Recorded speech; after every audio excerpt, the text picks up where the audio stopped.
ફરી એકવાર હાર્દિક સ્વાગત છે મિત્રો તમારું આ અમારા આજના નવા વિડીયોમાં. મિત્રો, ચૈત્ર નવરાત્રિનો તહેવાર હિન્દુ ધર્મમાં ખૂબ જ વિશેષ અને મહત્વપૂર્ણ માનવામાં આવે છે. હિન્દુઓના સૌથી મહત્વપૂર્ણ તહેવારોમાં ચૈત્ર નવરાત્રિનો તહેવાર વિશેષ અને ધાર્મિક સ્વરૂપ એનું અલગ જ મહત્વ દર્શાવવામાં આવે છે. મિત્રો, ચૈત્ર નવરાત્રિમાં તમે મા ભગવતી જગદંબા કુળદેવીનો તમે આ રીતે પૂજાપાઠ કરશો.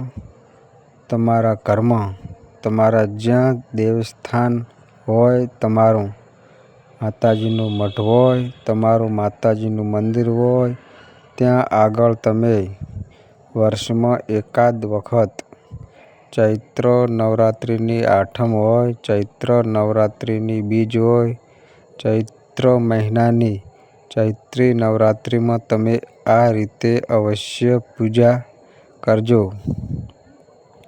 જેથી કરી તમારા કુળદેવીની કૃપા અસીમ તમારા ઉપર થાય. તમે આખા વર્ષ દરમિયાન કશું જ ના કર્યું હોય પણ એક જ વખત તમે કુળદેવી માને ચૈત્ર નવરાત્રિમાં જો એમને નમન કરશો, એમને વંદન કરશો, સાચા હૃદયે એમની પૂજા કરશો, સાચા ભાવથી તન મનથી હૃદયમાં રામ રાખીને તમારું સંપૂર્ણ મન માતાજીમાં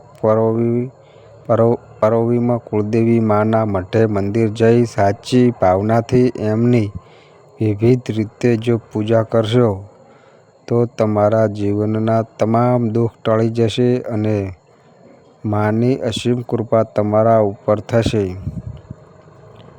મિત્રો, આ વર્ષ ચૈત્ર નવરાત્રિ ખૂબ જ શુભ ફળ આપશે અને દરેક માટે શુભદાયક નીવડશે.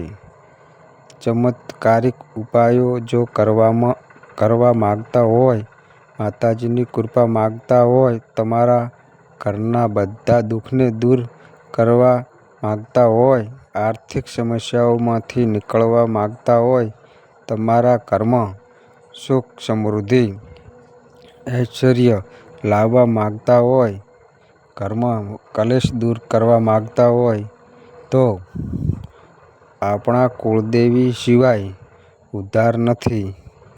એટલા માટે ચૈત્ર નવરાત્રિમાં મા કુળદેવીની આ રીતે પૂજા કરો. આ વર્ષે ચૈત્ર નવરાત્રિ 30 માર્ચ 2025થી રવિવારથી શરૂ થઈ છે અને 7 એપ્રિલના રોજ સમાપ્ત થશે. ચૈત્ર નવરાત્રિમાં પ્રથમ દિવસે તમે કુળદેવીની કળશ મૂકીને સ્થાપના કરો, એમના નામનો દીવો પ્રગટાવો, એમના નામનો જાપ જપો, એમના નામની સેવા પૂજા કરો, કુળદેવીના નામની આરતી ઉતારો, કુળદેવીના નામનો ભજન પ્રસાદ માતાજીને થાળ ધરાવો અને થોડો ઘણો પ્રસાદ તમે ગરીબોમાં વહેંચો. બની શકે તો કોઈ ગાય, બચ્ચું, પક્ષીને ચણ ખવડાવો. સાધુ સંતોને તમારા આંગણે કોઈ મહેમાન આવ્યા હોય, કોઈ દીકરી હોય, કોઈ નાના બાળકો હોય, એમને રાજી કરાવો. આ રીતે તમે ચૈત્ર નવરાત્રિમાં ધર્મનું કાર્ય કરી શકો છો અને મા દુર્ગાને, મા કુળદેવીને, મા ભગવતીને તમે રાજી કરી અને તમારા ઘરમાં સુખ શાંતિ અને સમૃદ્ધિ આવે એવા પરિણામ તમે શુભ માતાના આશીર્વાદથી મેળવી શકશો. અને ધાર્મિક રીતે વિવિધ રીતે કુળદેવીની પૂજા કરવાથી આત્મસ્મરણ કરીને તમારા સાચા હૃદયના ભાવથી માતાજીની પૂજા કરવાથી પૂજાનું સંપૂર્ણ શુભ ફળ પ્રાપ્ત થાય છે. મિત્રો, કુળદેવીના નામનો જો તમે ચૈત્ર મહિનામાં ઉપવાસ કરવા માંગતા હોય, માતાજીના તમે નવરાત્રિ એટલે કે નોરતા કરવા માંગતા હોય અને તમારે ધારેલા કામો માતાજીને પ્રાર્થના કરીને કરવા માંગતા હોય, દુઃખનું નિવારણ કરવા માંગતા હોય તો ચૈત્ર નવરાત્રિ દરમિયાન માતાજીના એક ટાણા અથવા ઉપવાસ તમે કરી શકો છો. તમારા કુળદેવીના નામનો તમે દીવો અખંડ ચાલુ રાખી શકો છો.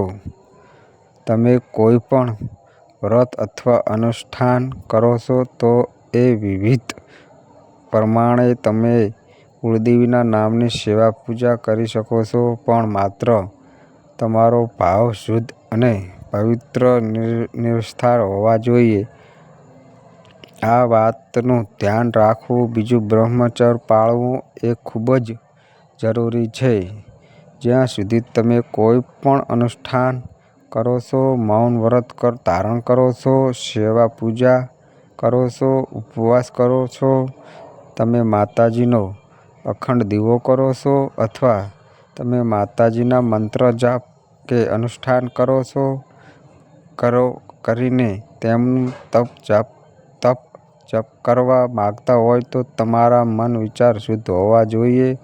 બ્રહ્મચર્ય પાલન કરવું જોઈએ. રાત્રે અથવા દિવસે 9 દિવસ સુધી તમારે ભોંય તળિયે આસન પાથરીને સૂવાનું હોય છે. સવારે વહેલા ઊભા થવાનું હોય છે. આવા બધા નિયમોનું પાલન કરશો તો તમે કુળદેવીને જરૂર પ્રસન્ન કરી શકશો અને એમના આશીર્વાદ મેળવી શકશો. મિત્રો, તમે કોઈ પણ મંત્ર સાધના કરવા માંગતા હોય, માતાજીને રાજી કરવા માંગતા હોય તો તમારા માતા પિતા, વડીલો, ગુરુજીનો આશીર્વાદ લેવો ખૂબ જ જરૂરી છે. કુળદેવીના આશીર્વાદ લેવા ખૂબ જ જરૂરી છે. મા બાપના, કુટુંબના, પરિવારના, ગુરુના મોટા જે તમે જેને ગુરુ માનતા હોય એમના આશીર્વાદ લેવા જરૂરી છે.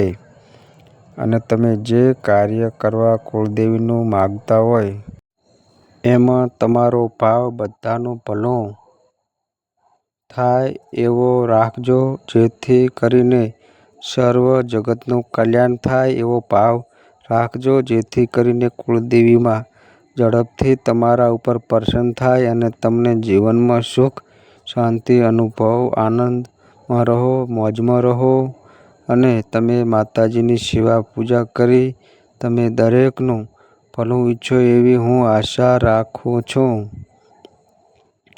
તો મિત્રો, આ અમારી માહિતી ગમી હોય તો વિડીયોને લાઈક કરો, શેર કરો અને આ અમારી ચેનલમાં નવા આવ્યા હોય તો આ અમારી ચેનલને સબસ્ક્રાઈબ કરજો.